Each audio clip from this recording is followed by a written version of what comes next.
हरिहंत सिद्ध सूर्य उपाध्याय साधु सर अर्थ के प्रकाशी मांगे लिखी उपकारी है। जिनको सब जाने रागते बही जो भक्ति काय को नमाए स्तुति उच्चारी है।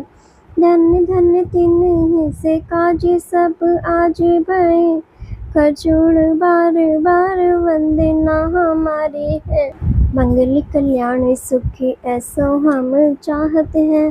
हो मेरे ऐसी दशा जैसे तुम धारी है। हो मेरी ऐसी दशा जैसे तुम धारी है।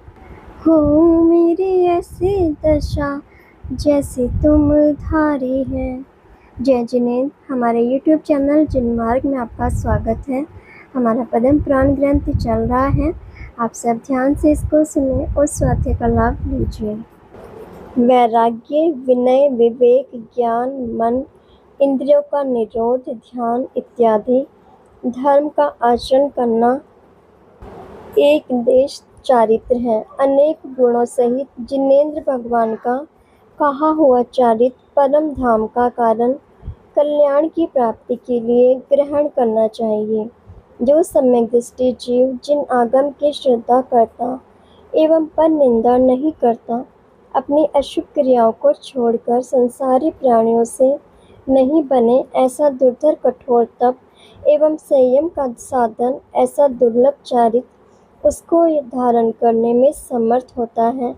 जहाँ दया गुण नहीं वहाँ चारित्र नहीं। चारित्र बिना संसार से निवृत्ति नहीं। जहाँ दया, क्षमा, दान, ज्ञान, वैराग्य, तप, संयम नहीं वहाँ धर्म नहीं। विषय कषाय का त्याग करना वही धर्म है। कषायों का शमन करना समता है और इंद्रियों का दमन करना परम शांत भाव का निरोध है। आते हुए कर्मों को रोकना ही संवर है। जहाँ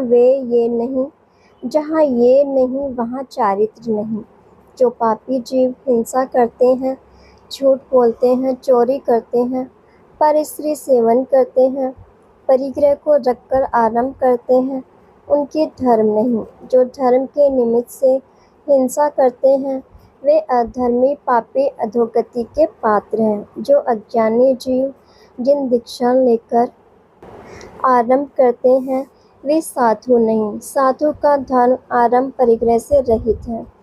परिग्रह धारक को मुक्ति नहीं। जो हिंसा में धर्म जानकर छह कायिक जीवों की हिंसा करते हैं वे पापी हैं। हिंसा में धर्म नहीं। हिंसा करने वाले जीवों को इस भाव में परभाव में सुख नहीं मिलता है और मोक्ष सुख भी प्राप्त नहीं हो सकता। जो सुख एवं धर्म के लिए जीवों को मारते हैं वे बिना प्रयोजन पाप करते हैं। जीव हिंसा से धर्म नहीं होता। जो गांव, नगर, खेत में आसक्त हैं, गाय भैंस रखते हैं, मारते हैं, बांधते हैं, काटते हैं, जलाते हैं, उनको वैराग्य कहाँ। जो लेन देन का व्यापार करते हैं, सोना चांदी, धन रुपया पैसा रखते हैं, उनको मुक्ति नहीं प्राप्त होती है। जिन दीक्षा आरंभ परिग्रह रहित महादुर्लभ है। जो जीव दीक्षा धारण कर संसार का कार्य करते हैं वे दीर्घ काल तक संसार में भ्रमण करेंगे। जो साधु होकर शरीर श्रृंगार के लिए सुगंधित तेल आदि की मालिश करते हैं एवं शरीर संस्कार करते हैं, पुष्प आदि सुगंधित पदार्थों को सूंघते हैं, सुगंध तेल इत्र आदि से सजाते हैं, दीपक जलाते, धूप खेते, वे साधु नहीं। मोक्ष मार्ग में ये सभी क्रिया विपरीत हैं। अपनी इच्छा एवं स्वार्थ से कहते हैं कि हिंसा में दोष नहीं है, वे महामूर्ख हैं। उनको शास्त्र का ज्ञान एवं चारित्र नहीं। जो मिथ्या दृष्टि तप करते, गाँव में एक रात्रि रहते, नगर में 5 रात्रि रहते और अपनी भुजाएं प्रति समय ऊंची रखते, महीने महीने के उपवास करते, वन में विहार करते, मौन रखते, परिग्रह रहित रहते, फिर भी जीवों पर दया नहीं। पापी, मायाचारी, दुष्टी जीव सम्यक के बिना धर्म रूपी रतंत्र की साधना नहीं कर सकते। वह मोक्ष नहीं जा सकते हैं। अनेक कष्टों को सहन करते फिर भी सम्यक के बिना ज्ञान चारित्र कार्यकारी नहीं। अर्थात उससे मुक्ति नहीं मिलती है। जो धर्म का बहाना कर पर्वत से गिरते, अग्नि में जलते, जल में डूबते, धरती में घुस जाते इत्यादि कार्यों से कुमरण कर कुगति में जन्म लेते हैं, जो पाप कर्मी मैथुन की इच्छा से आत्मरोध ध्यान के द्वारा विपरीत उपाय करता है, वह नरक निगोद में जाता है। मिथ्या दृष्टि जीव कदाचित दान देता है, तप करता है, वह पुण्य कर्म के उदय से मनुष्य और देवगति के सुखों को भोगता है, परंतु श्रेष्ठ मनुष्य एवं देव नहीं होता। सम्यक दृष्टि जीवों के फल से असंख्यातवें भाग प्रमाण भी फल नहीं मिलता। सम्यक दृष्टि जीव चौथे गुण स्थान वाला अवृत्ति है, फिर भी देव शास्त्र गुरु की श्रद्धा भक्ति से सम्यक दर्शन के कारण देवलोक में उत्तम देवपद को प्राप्त करते हैं। मिथ्या दृष्टि कुलिंगी महातप करके भी देवों के आज्ञाकारी हीन देव होते हैं, पुनः संसार में भ्रमण करते हैं और सम्यक दृष्टि भव धारण करते तो उत्तम मनुष्य होकर 8 भव मनुष्य के एवं 7 भव देवों के, इस प्रकार 15 भव में पंचम मोक्ष गति को प्राप्त करते हैं। वीतराग सर्वज्ञ देव ने मोक्ष का मार्ग स्पष्ट दिखाया है, परंतु विषय अभिलाषी जीव स्वीकार नहीं करते हैं। इच्छा रूपी फांसी से बंधे मोक्ष के वश तृष्णा के कारण पाप रूपी जंजीरों से जकड़े कुगति रूपी जेल में जाकर गिरते हैं। स्पर्शन रसना आदि इंद्रियों के लंपटे दुख को ही सुख मानते हैं। यह जगत के जीव जिन धर्म के शरण के बिना दुख ही भोगते हैं, इंद्रियों के सुख की चाह न रखते हैं, फिर भी नहीं मिलता और मृत्यु से डरते हैं तो भी मृत्यु छोड़ती नहीं। सभी कामनाएं निष्फल होती है, निष्फल कामनाओं के वश होकर जीव केवल दुखी ही होता है। उस दुख को दूर करने का कोई अन्य उपाय नहीं। आशा एवं शंकाओं को छोड़ना यही सुख का उपाय होगा। अज्ञानी मूर्ख जीव आशाओं से भोगों का भोग करना चाहता है और धर्म में मन नहीं लगाता, अति दुख रूपी अग्नि से जलकर महाआरंभ में उद्यम करता है, फिर भी कुछ धन प्राप्त नहीं होता, उल्टा अपना धन नष्ट करता है। प्रत्येक संसारी प्राणी पाप कर्म के उदय से मनवांछित धन को प्राप्त नहीं कर सकता, उल्टा अनर्थ कार्य करके स्वयं का धन पापों से विनाश करता है। मैंने यह किया, यह मैं करता हूँ और आगे यह मैं करूँगा, ऐसा विचार करते करते ही मरकर दुर्गति में जाता है। ये चारों ही गतियाँ दुख रूप कुगति है। एक पंचम गति मोक्ष ही सुगति है, जहाँ से पुण्य जन्म मरण नहीं। संसारी प्राणियों के लिए मृत्यु ये सोचती नहीं कि इसने क्या किया और क्या शेष रह गया है। वह तो बाल्य अवस्था से लेकर काल अवस्था तक कभी भी काल रूपी मुख में मृत्यु दबा लेती है, जैसे सिंह मृग को कभी भी आकर खा लेता है।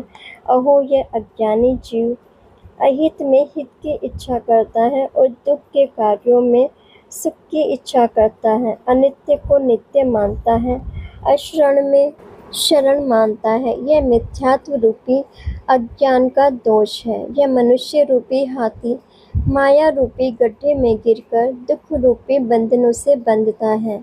विष रूपी मांस का लोभी मछली की तरह संकल्प रूपी जाल में फंसता है।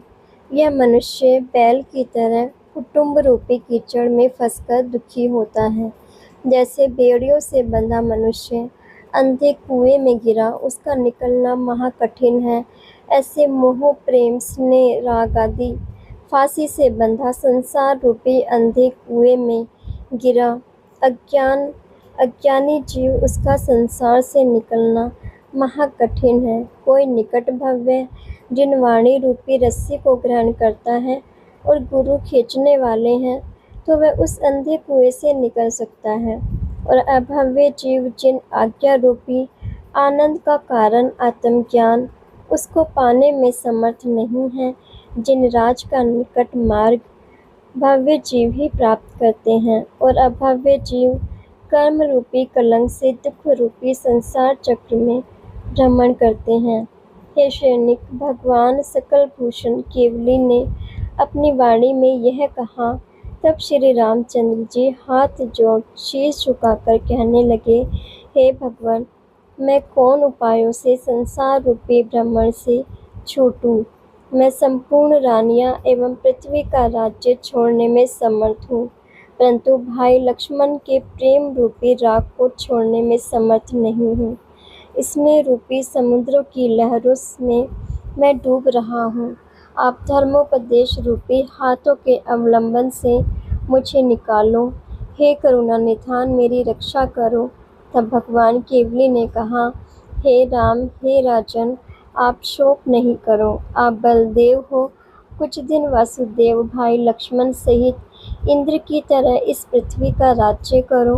पश्चात जिनेश्वर के व्रतों को धारण कर निश्चय से केवल ज्ञान को प्राप्त करोगे। यह केवली के वचन सुनकर श्री रामचंद्र जी मन में हर्ष से पुलकित हो गए। नयन कमल खिल गए, वदन कमल खिल उठा, परम धैर्य सहित आनंदित हुए। श्री रामचंद्र जी को केवली के मुख से चरम शरीरी तद्भव मोक्षगामी जानकर सुर असुर मनुष्य इंद्र चक्रवर्ती आदि सभी ही प्रशंसा कर महाप्रेम भक्ति करने लगे। ऐसे केवली के वचन सुनकर संसारी प्राणी व्रतों को धारण कर सूर्य समान केवल ज्ञान को प्राप्त करते हैं। राम को केवली के मुख से धर्म श्रवण करने वाला 105 पर्व पूर्ण हुआ। पर्व 106 राम लक्ष्मण सीता रावण आदि के पूर्व भव। विद्याधरों का श्रेष्ठ राजा विभीषण, रावण का भाई, सुंदर रूपवान, शरीर का धारी, राम की भक्ति ही उसके आभूषण है। उसने दोनों हाथ जोड़ प्रणाम कर केवली से पूछा, हे देवादिदेव, श्री रामचंद्र जी ने पूर्व भव में क्या पुण्य कार्य किया जिससे ऐसे अद्भुत अनुपम महिमा प्राप्त हुई, और इनकी महारानी पतिव्रता महासती सीता को दंडक वन से रावण क्यों हर कर ले गए? धर्म, अर्थ, काम, मोक्ष इन चारों पुरुषार्थों के ज्ञाता भोक्ता, कृत्य अकृत्य को जानने वाले, धर्म अधर्म को पहचानने वाले, गुणों से संपन्न, फिर भी क्यों मोह के वश होकर पर स्त्री की अभिलाषा से मरण को प्राप्त हुए, और लक्ष्मण ने उसे संग्राम में मारा। रावण ऐसा महाबलवान, विद्याधरों के महेश्वर, अनेक अद्भुत कार्य को करने वाला, ऐसे कैसे मरण को प्राप्त हुए? तब केवली भगवान अनेक जन्मों की कथा विभीषण को कहने लगे, हे लंकेश्वर, राम लक्ष्मण दोनों अनेक भवों के भाई हैं। रावण के जीव से लक्ष्मण के जीव का बहुत भवों से बैर है। सो सुनो। जम्बूद्वीप के भरत क्षेत्र में एक नगर, वहाँ नयदत्त नाम का व्यापारी, अल्प धन का स्वामी, उसकी सुनंदा स्त्री, उनके धनदत्त नाम का पुत्र, वह राम का जीव, और दूसरा वसुदत्त, यह लक्ष्मण का जीव, और एक यज्ञबलि नाम का ब्राह्मण, वसुदत्त का मित्र, वह 13 जीव विभीषण, और उसी ही नगर में एक और व्यापारी सागरदत्त, उसकी स्त्री रतनप्रभा, उसकी पुत्री गुणवती, वह सीता का जीव, और गुणवती का छोटा भाई गुणवान, वह भामंडल का जीव, और गुणवती का रूप यौवन कलाओं में दक्ष देख पिता का अभिप्राय जान भाई गुणवान ने भाई बहन की सगाई धनदत्त से की, और उसी नगर में एक महाधनवान व्यापारी श्रीकांत, वह रावण का जीव, जो निरंतर गुणवती से विवाह करने की इच्छा रखता था, और गुणवती का भाई लोभ भी सो धनदत्त को अल्प धनवान जानकर और श्रीकांत को महाधनवान जानकर देखकर उससे विवाह कराने के लिए तैयार हुआ। सो यह वृत्तांत यज्ञवल्ली ब्राह्मण ने वसुदत्त से कहा कि तेरे बड़े भाई की जो सगाई हुई वह गुणवती, उसका भाई गुणवान, श्रीकांत को धनवान जानकर अपनी बहन का विवाह उससे कराना चाहता है। तब वसुदेव ने यह समाचार सुनकर श्रीकांत को मारने के लिए तलवार लेकर रात्रि के अंधेरे में श्याम वस्त्र पहनकर धीरे धीरे पैरों को रखता हुआ श्रीकांत के घर पहुंचा। श्रीकांत असावधानी पूर्वक बैठा हुआ था। तब वसुदेव ने खड्ग से उसे मारा। तब श्रीकांत ने भी मरते मरते वसुदत्त को तलवार से मारा। वे दोनों मरकर विंध्याचल के वन में हिरण हुए। नगर के दुर्जन लोगों ने गुणवती का धनदत्त से विवाह नहीं करने दिया, क्योंकि धनदत्त के भाई ने अपराध किया। दुर्जन लोग बिना कारण से क्रोध करते हैं, तो यह एक बहाना मिल गया। तब धनदत्त अपने भाई का मरण एवं अपना अपमान अलाप जान महादुखी होकर घर से निकल विदेश चला गया। गुणवती कन्या धनदत्त से विवाह नहीं कराने पर महादुखी हुई और अन्य किसी से भी विवाह नहीं किया। वह गुणवती मुनियों की निंदा एवं जैन धर्म की अश्रद्धा मिथ्यात्व के कारण पाप कर्मों को करती हुई आत्र ध्यान पूर्वक मरकर जिस वन में श्रीकांत और वसुदत्त दोनों हिरण हुए थे, उसी वन में गुणवती हिरणी हुई। पूर्व बैर के कारण इसी हिरणी के लिए दोनों मृग परस्पर लड़कर मरे। उसी वन में शूकर हुई। पुनः हाथी, भैंसा, बैल, बंदर, गैंडा, शियाल, कुत्ता, भेड़ इत्यादि अनेक त्रियंच पर्यायों में जन्म मरण किया और गुणवती का जीव उसी जाति की तिरंजनी होती रही। यह दोनों उसी के निमित्त से लड़ लड़कर मरते रहे, जल थल के जीव होकर जन्म मरण करते रहे। और धनदत्त मार्ग की थकान से दुखी होकर एक दिन सूर्य अस्त के समय मुनिराजों की शरण में गया। वह भोला सीधा साधा कुछ नहीं जानता, फिर भी प्यास की वेदना से व्याकुल होकर साधुओं से कहने लगा कि मैं तृषा की वेदना से महादुखी हूँ, मुझे जल पिलाओ, आप महाधर्मात्मा हो। तब मुनिराज तो कुछ नहीं बोले। उनके समीप कोई जिनधर्मी श्रावक मधुर शब्दों से धनदत्त को संतोष से समझाने लगा। कहा कि हे मित्र, रात्रि को अमृत भी नहीं पीना तो जल की क्या बात। जिस समय आँखों से कुछ दिखता नहीं, सूक्ष्म जीव भी नहीं दिखते, उस समय हे बालक, यदि तू भूख प्यास की वेदना से महादुखी व्याकुल क्यों न हो, फिर भी रात्रि में भोजन पानी ग्रहण नहीं करना। रात्रि में भोजन करने से मांस का दोष लगता है, इसलिए तो रात्रि में अन्न जल ग्रहण करने का त्याग कर, जिससे तेरा आत्म कल्याण होगा और तू भव सागर से पार हो जाएगा। यह उपदेश सुन धनदत्त शांत चित्त हुआ। शक्ति नहीं थी, इसलिए साधु नहीं हो सका, फिर भी गुरु भक्ति एवं श्रद्धा से अनुव्रति श्रावक हुआ और अंत समय में समाधि मरण कर प्रथम सौधर्म स्वर्ग में महारिद्धि का धारी देव हुआ। मुकुट, हार, भुजबंधन, देवों पुनीत वस्त्र, आभूषणों से सुसज्जित, पूर्व पुण्य के उदय से देवांगनाओं आदि के सुखों को भोगता है।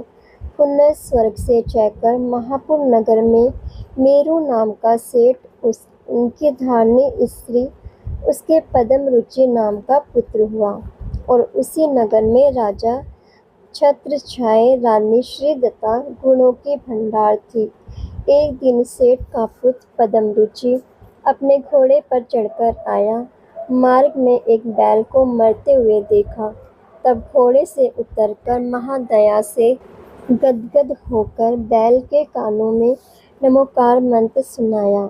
नमोकार मंत्र को सुनते सुनते प्राणों को छोड़कर रानी श्रीदत्ता के गर्भ में आकर जन्म लिया।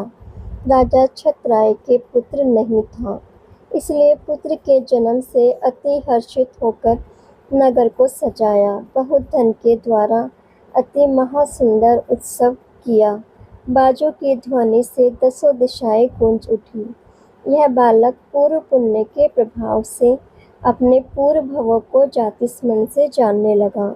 वह बैल के भव का शीत उष्ण वश वध बंधन छेदन भेदन भूख प्यास आदि महादुख एवं मरने का भय और नमोकार मंत्र सुनने के प्रभाव से मरकर मैं राजकुमार हुआ। इस प्रकार वह पूर्व भवों का स्मरण कर बालक अवस्था में ही महाविवेकी ज्ञानवान हुआ।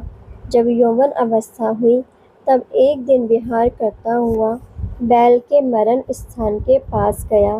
तब अपना पूर्व भाव याद करके वह वृषभध्वज कुमार हाथी से उतरकर पूर्व जन्म की मरण भूमि को देख दुखी हुआ। अपने मरण को सुधारने वाला, नमोकार मंत्र को सुनाने वाला कौन था, उसको जानने के लिए उसी जगह एक कैलाश पर्वत समान ऊंचा सुंदर चैताल्य बनाया और चैताल्य के दरवाजे पर एक बैल की मूर्ति उसके निकट बैठा। एक पुरुष नमोकार मंत्र सुना रहा है ऐसा एक चित्र बनवाया और उसके पास एक पुरुष को बैठाया और उससे कहा कि जो कोई मानव इसे आकर देखे तो मुझे आकर समाचार देना। अब हम जगत के सभी जीव सुखी हो, इसी मंगल भावना के साथ यही विराम लेते हैं। कल हम इससे आगे का स्वाध्याय करेंगे। इसे आगे सुनने के लिए चैनल को सब्सक्राइब करें, लाइक करें और शेयर करें। जय जिनेन्द्र।